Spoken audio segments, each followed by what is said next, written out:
It's a Thursday, January 17.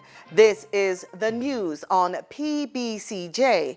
I'm Carol Francis.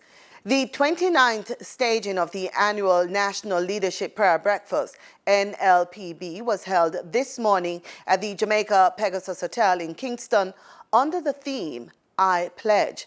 The NLPB brings together leaders at all levels of the start of the year for fellowship and prayer. Appeals were made to the island's leaders and citizens to make a personal pledge to make Jamaica a better place to live and raise families. All of us this morning are being asked to make a pledge for the enrichment of national life. We are here as the nation's leaders, as a judiciary, as leaders in business, in civic life, in the church, and as people who influence and inspire others in some way or other. We are here gathered for the purpose of seeking and discerning God's way for this, our beloved nation, Jamaica.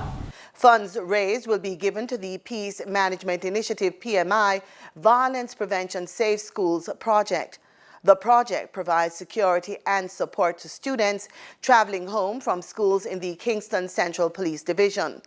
32 projects have benefited from funds raised by the NLPB since its inception in 1986. The government has tacked on an additional $11.45 billion to the budget for this fiscal year.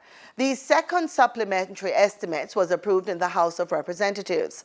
The budget has been increased from a little over $791 billion to a little over $802 billion.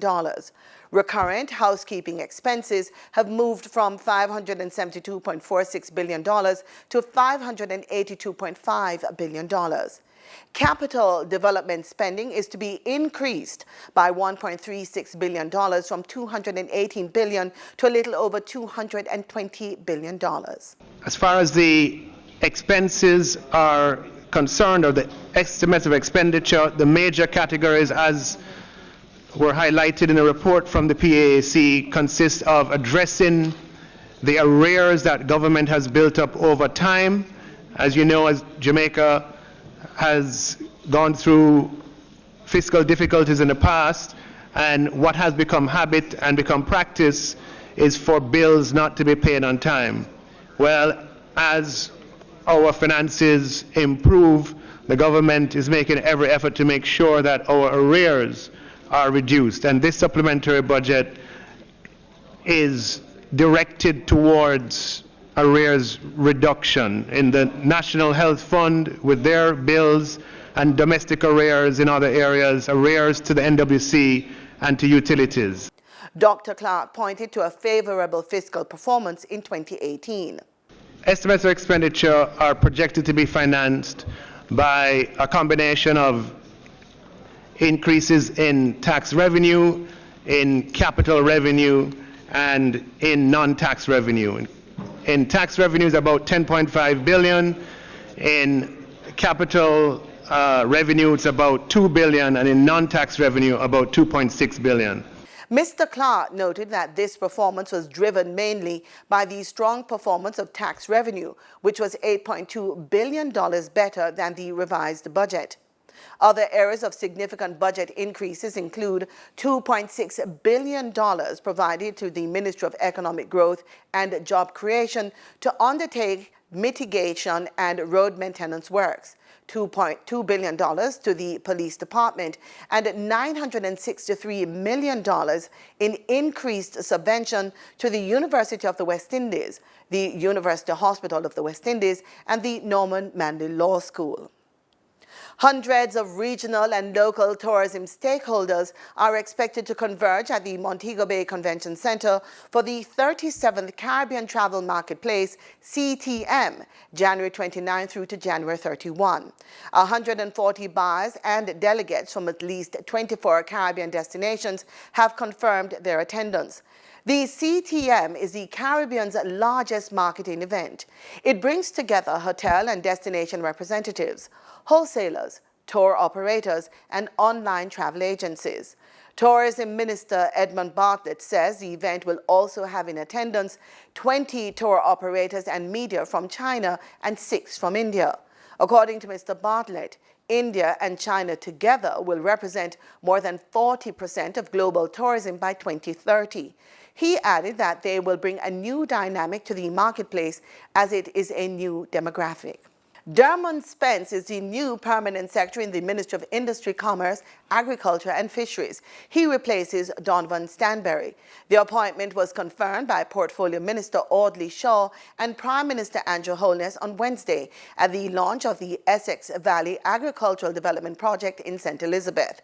Mr. Stanbury, who has been the permanent secretary for almost a decade, has been seconded to the University of the West Indies, Mona. Mr. Spence was previously the Chief Technical Director in the Agriculture Ministry. Prime Minister Holness has expressed full confidence in Mr. Spence. 26-year-old Melissa Harriott, the woman accused of stealing a baby in the parking lot at the Cornwall Regional Hospital in St. James, has been remanded into custody until January 22. The mentioned date was set when Ms. Harriott of Norwood St. James made an appearance in the St. James Parish Court.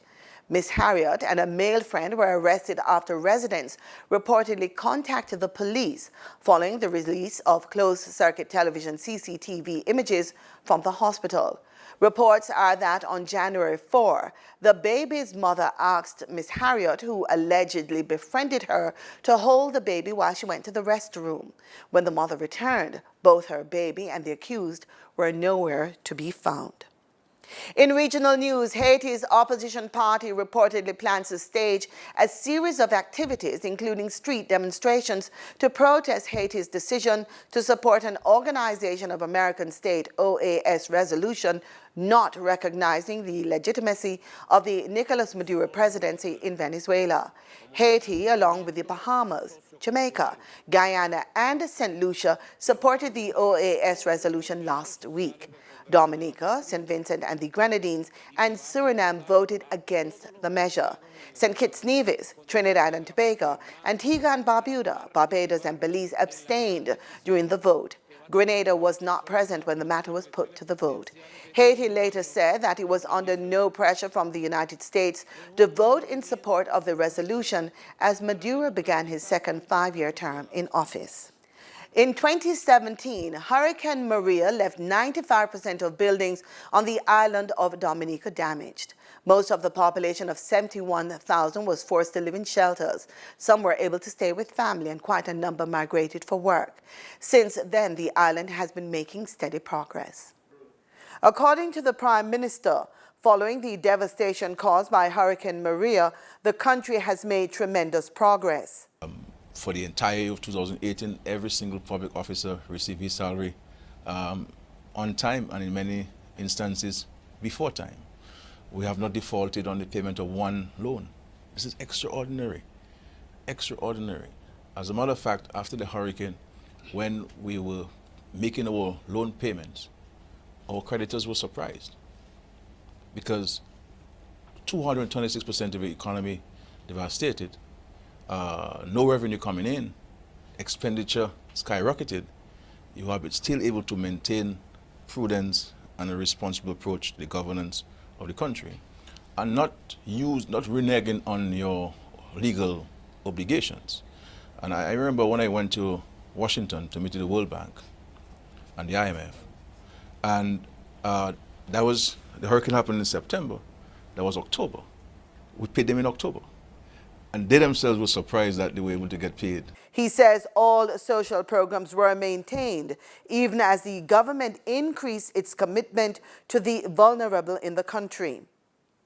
Homeowners who claimed compensation for destroyed homes and roofs were reportedly given $305 million to assist in the repair and construction of homes. And many of us, in fact, maybe all of us who were insured, and we were insured for the life of our homes, always paid our premiums and so forth. Every one of us, the insurance told us that we were underinsured. So you have $150,000 worth of damage. You say, thank God I'm insured. The assessment came and the insurance tell you, no, you're underinsured, and therefore you could only get 40%, 40,000. You know, where do you get the additional sum? You're a retired public servant. You're only relying on your pension. You are 75 years old. There's no bank that will give you money to fix your home at that age. What do you do? And I think it has to do in large measure with the compassion of the government, the caring nature of the government, and the government's unceasing love for the people whom it leads. Hundreds of farmers received grants ranging from 10,000 to 1,000 EC dollars from the World Bank. A commitment was also made to cut student loans by 40%.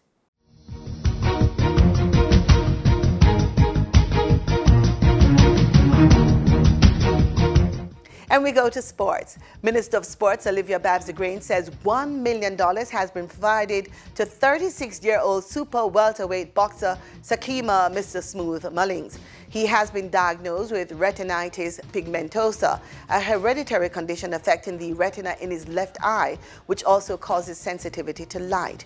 It has been frequent that athletes with severe health problems turn to government for help, and we have provided assistance in just about every case. But it is very troubling to realize that some of those very same athletes could have benefited from coverage under the Jamaica Athletes Insurance Plan if only they were registered through their associations or federations, or had made direct contact with the ministry to initiate the process. When I hear about cases such as the most recent with boxer Sakima Mullings, it pains my heart, and I would like him to know that we are praying for his full recovery. But more than that, already we have decided to provide Sakima with $1 million to help him to meet his medical expenses, and to help him in other areas. We're going to assist him in referring him to get specialized attention and so on. The ministry is in close contact with the Jamaica Boxing Board of Control as we seek to find out what further assistance he needs. Ms. Grange made the disclosure at the opening of the upgraded administrative building of the Aquatic Sports Association at Independence Park. In her address, Ms. Grange urged the country's sports bodies to register their athletes with the Jamaica Athletes Insurance Plan.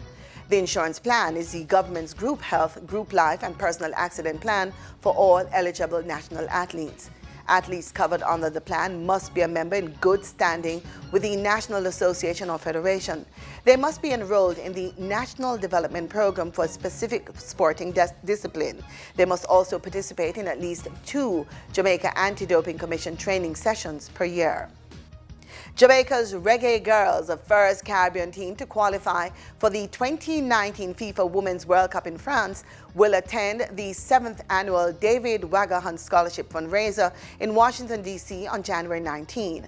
Founded in 2009, the David Hunt Committee has awarded scholarships totaling more than 10 million Jamaican dollars. Students at the Kingston College and Calabar High Schools will benefit from the proceeds of the event. England will play another 2-day tour game tomorrow before the first test of the 3-match series against West Indies, which gets underway in Barbados on January 23. Yesterday, England defeated Cricket West Indies Presidents 11 in their first warm-up match in Barbados. The 2-day game ended in a draw. The hosts closed on 203 for 19 in reply to England's 317 for 10 in Barbados. And that's our package. Join us again tomorrow, same time, same place, for more up-to-the-minute news on PBCJ, the People's Station.